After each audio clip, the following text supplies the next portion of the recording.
प्रेरणास्पद कथाएं YouTube channel पर मैं धनंजय जैन आप सभी का हार्दिक अभिवादन करता हूं। छोटी सी कहानी डीजे की जुबानी। दोस्तों, धारा नगरी के राजा सिंधुल थे और सिंधुल राजा ने अपनी इस नगरी को पुष्पित पल्लवित करने के साथ साथ सुरक्षा की दृष्टि से भी देखा जाए तो इस तरह से सुरक्षा कवच पहना दिया था कि सुदूर प्रांत के राजा भी धारा पर आक्रमण करने के लिए 10 बार सोचते थे। और ऐसे ही राजा इतिहास के अंदर अजर अमर हो जाते हैं। आज तो सिंहासन अर्थात राजगद्दी बोले तो राजनीति के अंदर क्या कुर्सी, वही सिंहासन है उनका। तो बस उस कुर्सी को झपट कर कैसे भी एन केन प्रकारेण लोगों को दिखाएंगे कि हम आपके लिए क्या क्या नहीं करेंगे।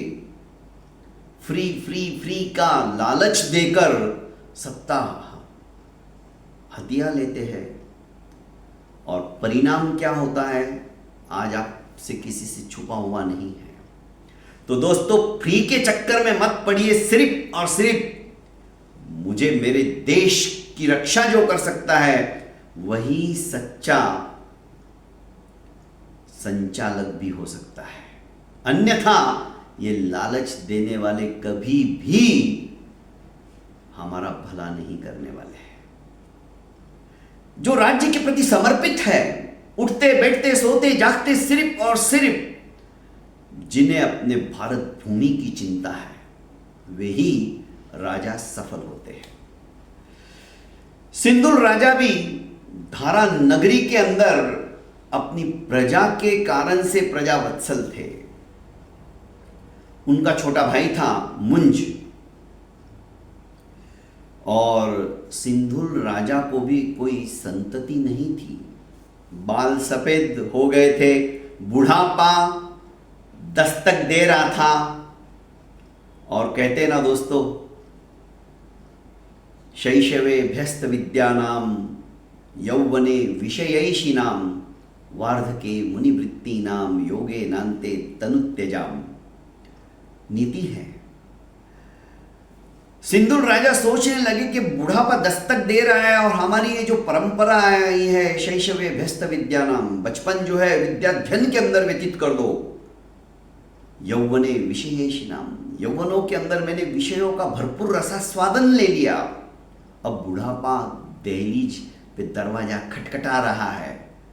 वार्धके मुनिवृत्ति नाम, अब बुढ़ापे में मुनियों की तरह आचरण करना चाहिए और अंत में योग के द्वारा अपने शरीर को नष्ट कर देना चाहिए ताकि हमारा यह मनुष्य जन्म सफल एवं सार्थक हो जाए।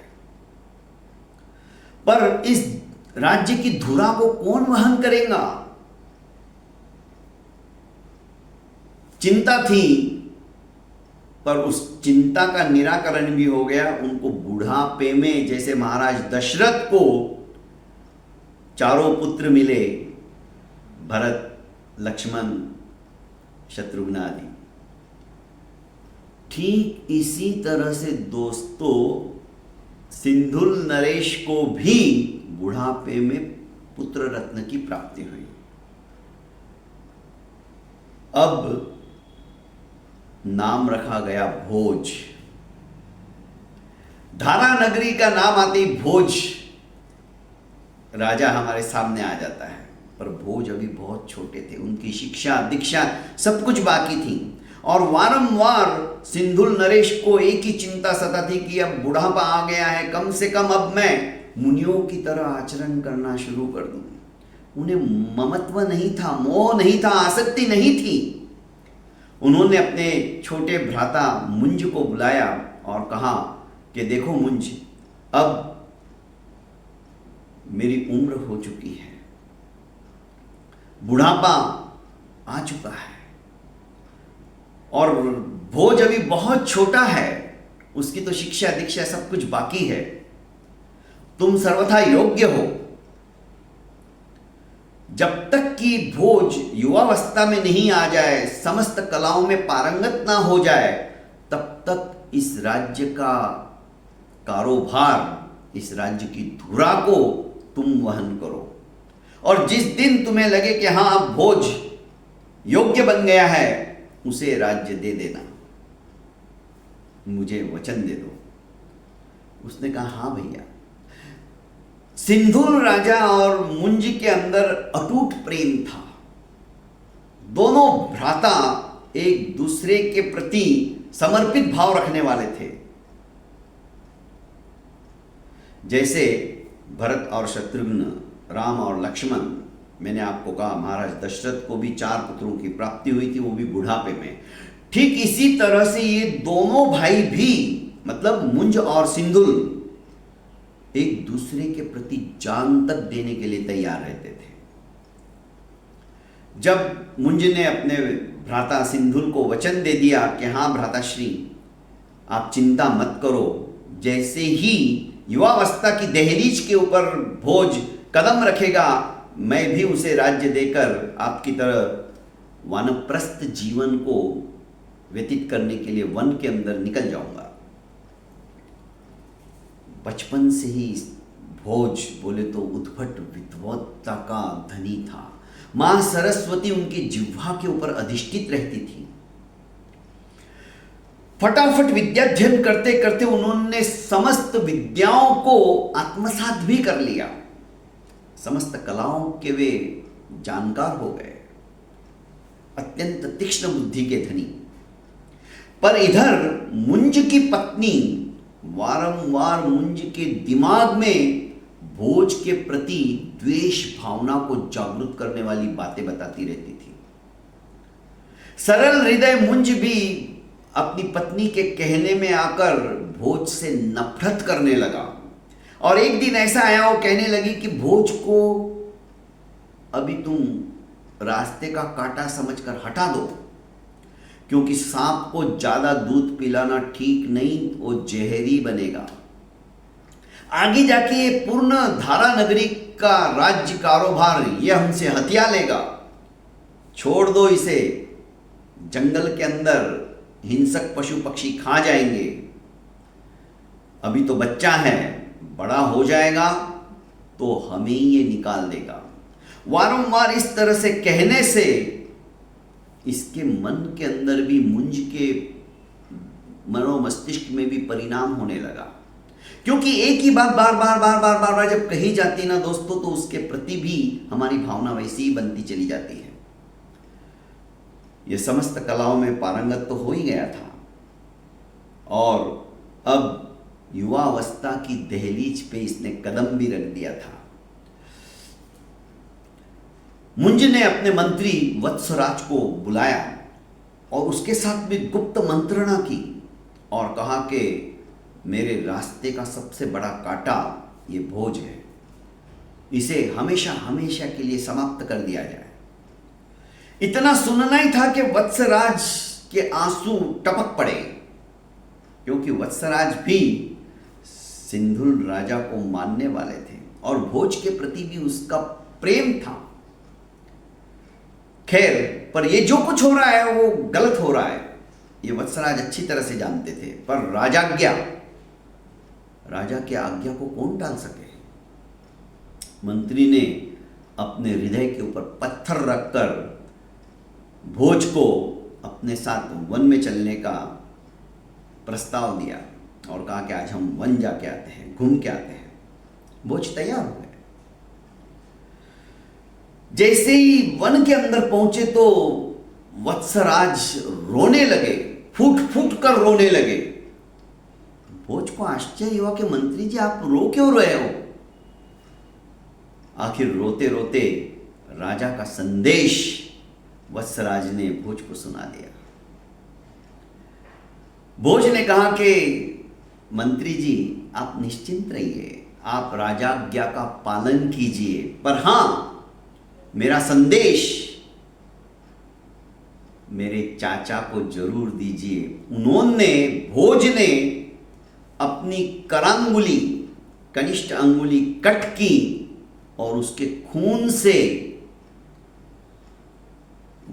वड के पत्ते के ऊपर एक संदेश लिखा और कहा कि आप ये मुंज को दे दीजिए, मतलब चाचा को दे दीजिए। अचानक वत्सराज मंत्री का ध्यान उस संदेश पे पड़ गया। उसमें लिखा था, मांधाता च महीपति कृतयुगालंकार भूतो गतः सेतुर्येन महादधौ विरचित क्वासौ दशास्यांतकः अन्ये चापि युधिष्ठिर प्रभृतयोर यान्ता दिवं भूपते नैके नापि समं गता वसुमती नूनम त्वया यास्यति। अर्थात मांधाता, इतना सर्वश्रेष्ठ राजा, वो भी इस धरती को, जो कि धरतीपति कहलाता था, महीपति कहलाता था, भूपति कहलाता था, वो भी चला गया। अरे वो लंका का राजा जिससे सारे देव भी संत्रस्त थे, उसके शयन कक्ष के अंदर ये सारे देव बंधे रहते थे।